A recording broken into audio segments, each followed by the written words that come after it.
একের পর এক মামলা আর আদালতের নিষেধাজ্ঞায় থমকে গেছে পাবনার ঐতিহ্যবাহী ইছামতি নদী পুনরুদ্ধার প্রকল্পের শহরাংশের কাজ।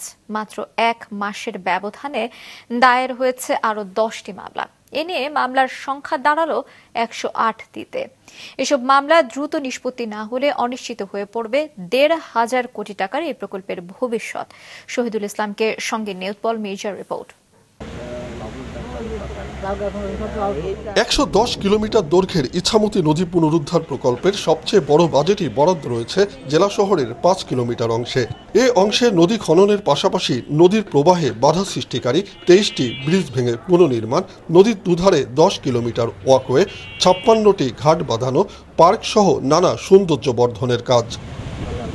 অথচ এসব কাজের মূল প্রতিবন্ধকই হচ্ছে প্রভাবশালী দখলদারদের মামলা নিষ্পত্তি তো দূরের কথা, উপরন্তু মাত্র 1 মাসের ব্যবধানেই মামলার সংখ্যা 98 থেকে বেড়ে দাঁড়িয়েছে 108টিতে।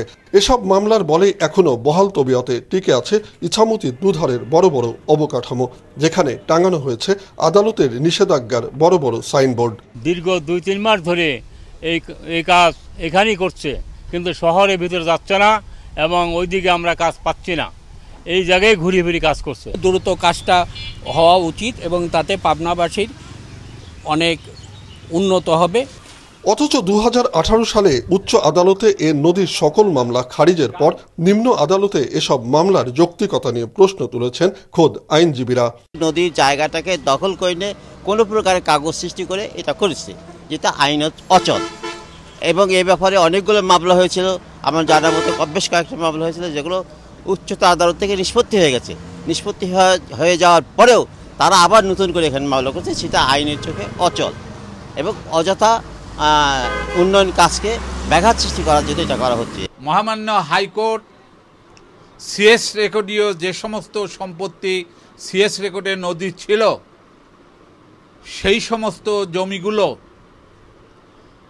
SARSBS রেকর্ড ব্যক্তির মালিকানায় হলেও ওই রেকর্ডগুলো হাইকোর্টের রায়ে বাতিল বলে গণ্য হবে মর্মে রিট পিটিশনের রায়ে উল্লেখ করা হয়েছে।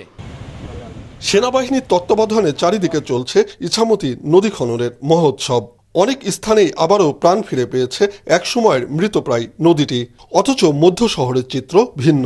ময়লা আবর্জনায় ভরে আছে নদীটি, বন্ধ মধ্য শহরের পানি ও পয় নিষ্কাশন। সরকারের কাছে আবেদন, আমরা নদীকর্মীরা যে খুব দ্রুত এই মামলা নিষ্পত্তি করে নদী আমাদের প্রবাহিনী আমরা দেখতে চাই। থামে থামে যে কাজগুলো করতেছে এতে সরকারি অনেক টাকা অপচয় হচ্ছে। আমরা এটা চাই না, আমরা চাই যে এই ধাক্কায় কাজ শেষ করতে। তবে পানি উন্নয়ন বোর্ড জানায় মামলাগুলি দ্রুত নিষ্পত্তির জন্য আইন মন্ত্রণালয়কে চিঠি দেওয়া হয়েছে। এই বিষয়ে সমাধান করার জন্য আমরা পানি উন্নয়ন বোর্ড থেকে পানি সম্পদ মন্ত্রণালয় একটি চিঠি ইস্যু করেছিলেন এবং সেই চিঠির প্রেক্ষিতে গত 22 তারিখে পানি সম্পদ মন্ত্রণালয় থেকে আইন মন্ত্রণালয়ের সহায়তা চেয়ে একটি চিঠি ইস্যু করা হয়েছে। আমরা আশা করছি দ্রুতই মামলাসমূহ নিষ্পত্তি হবে এবং আমরা কাজ শুরু করতে পারবো।